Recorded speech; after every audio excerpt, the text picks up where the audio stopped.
Hello everyone, my name is Sabian Bird, and today we're looking at old websites using this other website called Wibby.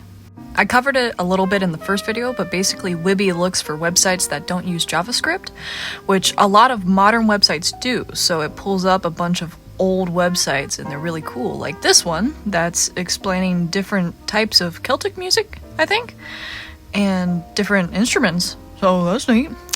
We definitely find stranger things though, so let's get into it.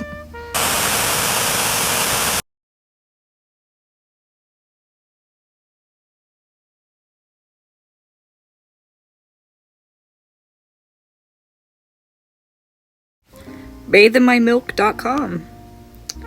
What a place. I found this so late at night and I completely forgot about it until now. The whole thing is an art project by Alan Wagner, I believe, and according to this Reddit post, surprisingly, fabricating an entire bathroom and hiring actors only cost Wagner about $300. He and Marquise bought a tub from Home Depot, cleaned it after the shoot, and returned it when they were done, which sounds horrific. So if any man wants soy, almond, or traditional milk, to use a woman's sponge and to have her watch you, this is the place for you. Next on the list, all about aliens, is the Kenny Young Archives. On the front of the page, it does have a little note saying that he has passed away. When I try to go to Kenny's obituary, it can't be found, but there's still a really nice note on the front, like I said.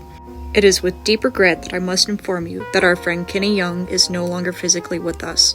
He passed away due to leukemia on January 31st, 2005. We are continuing his work in his name, and will keep the site active and updated as possible at this archival address. If you have any contributions to make to any of the pages of this website or any of Kenny's other publications or productions, please email us at email, and you can find the email there on the site. The oldest posts on the website that I can find were from 1997, but here are some from 2004. Hovering boomerangs, mysterious lights seen near Lebanon. I think I'll just read out one of these posts that Kenny Young himself wrote.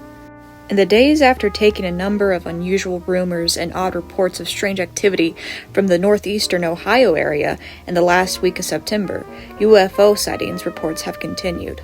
While future updates are pending on a report that North Olmsted police officers have taken a sequence of unusual UFO photographs, a female talk show radio host from Case Western Reserve University has reported having several photographs of two tube-shaped or blimp-like objects seen in the Cleveland area surrounded by approaching jets. One of the objects reportedly vanished while under observation.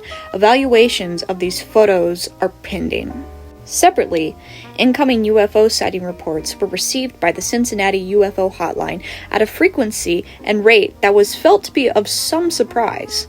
One report of a female caller claiming two witnesses to multicolor lighted objects visually spied near Westfield, Indiana in late September. Another caller reported 3 witnesses to another object near Tiffin, Ohio, while other callers reported unusual activity in southern Ohio along the I-75 corridor from Dayton south to Springboro/Franklin. At 10:22 p.m. on Thursday evening, October 7, 2004, a female caller to the Cincinnati UFO hotline sought to report unusual lights seen near Springboro, Ohio. She said that while riding as a passenger in a car near Springboro, Ohio, driving on Clear Creek, and crossing a bridge over Interstate 75, she looked to the south in the vicinity of Middletown and spotted one very bright light. She said this was a huge light, yellowish-orange in color, and composed of 2 smaller lights inside of the bright light. The object hovered for what she thought could have been 2 minutes with no motion. She said the driver did not see the object, nor did she mention it until it dimmed out and vanished completely. "I should think that other people saw this," she said, while adding that this was seen over I-75 to the south of the location. The object was seen clearly and estimated to be lower than an airplane. There were no trees obstructing her view, and the object was seen out over the open highway, causing her to believe that there would be other witnesses. The witness thought to have seen the same thing about a month ago in the same area, and at that point gathered some information online about earlier sightings near Springboro. "This was some kind of huge light, and it wasn't a plane," she said. "Plane lights don't just go out, and the lights were larger than the lights on a plane." That's just a snippet of the many, many records of possible UFO sightings on the Kenny Young archives. Do I personally believe that specific one was a UFO? But still, it's very interesting, and I encourage you to look at it yourself.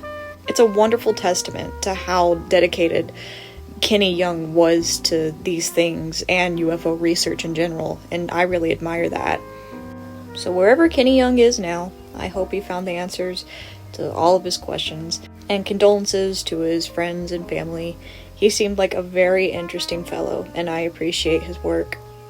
Coming back down to Earth, I was a little bit shocked when I randomly pressed the surprise me button and was greeted with a page of spontaneous human combustion.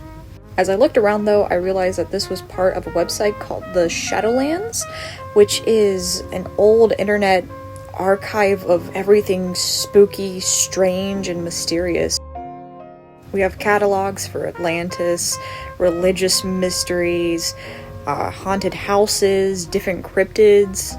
There's things about dream interpretation, reincarnation. You could honestly just go through this for so many hours and find very strange, forgotten things, and I really enjoyed doing that personally.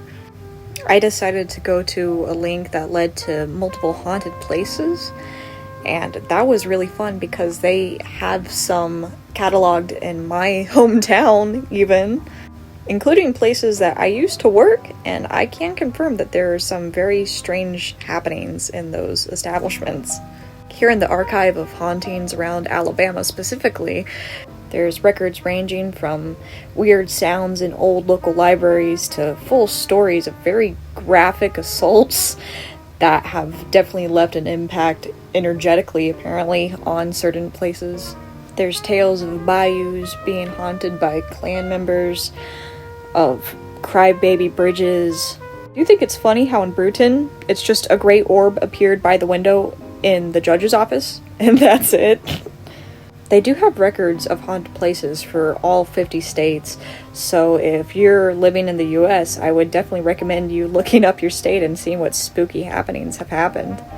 I feel like I could make a whole video on just this website alone, so if you want me to go back and cover some of it, I definitely will.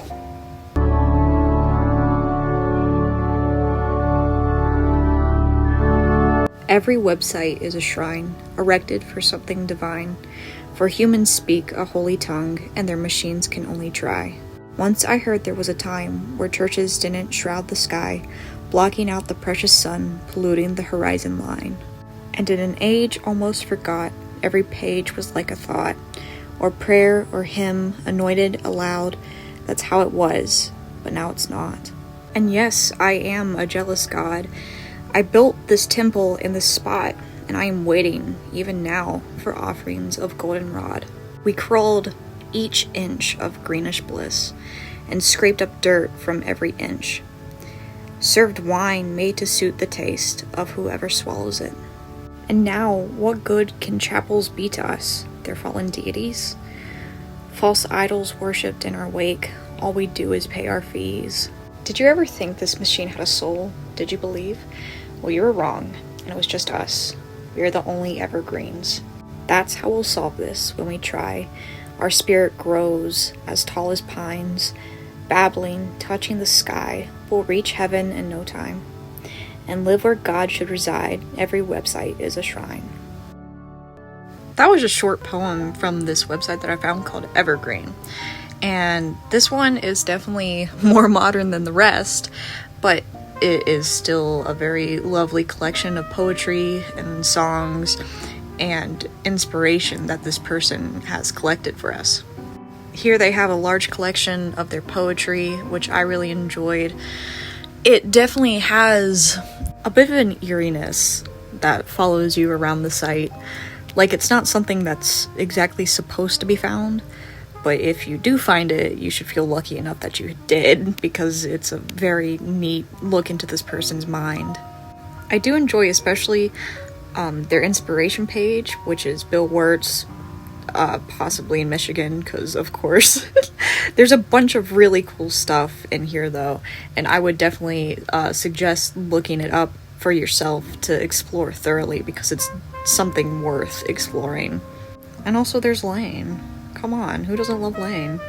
I thought it would be a good thing to leave off the video though, because it is a love letter to the things that we cover here, the things that people don't exactly remember, but the things that were important to others at some point. Thank you so much if you've watched this far. I don't know if anyone will, but thank you if you did, and I'll see you in the next one. Bye!